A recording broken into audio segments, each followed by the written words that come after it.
Leo, Sam, Chris, and Ben stood at the edge of the blackwood forest as the last sliver of sun vanished behind the jagged pines. They had hiked for 6 hours to reach the clearing, but the silence that greeted them felt heavy and wrong. Chris immediately clicked on his camera, the red recording light blinking like a tiny, warning eye in the gloom. Ben laughed and tossed his heavy pack onto the damp earth, shouting into the trees to hear an echo that never came back. Sam shivered, pulling his jacket tighter as he pointed toward a circle of blackened stones in the center of the clearing. Leo knelt by the stones and realized they weren't charred by wood fire, but by something that smelled like burnt hair and old copper. As the boys began to pitch their tent, the forest floor started to vibrate with a low, rhythmic thrumming.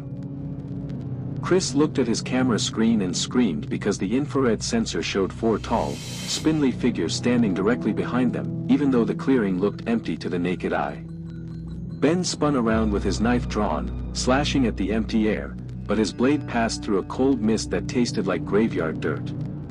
Sam tried to run, but the ground beneath his boots turned soft and porous, like rotting meat. Leo grabbed a flashlight and shone it toward the trees, revealing that the pines weren't trees at all, but giant, calcified ribs reaching out of the earth.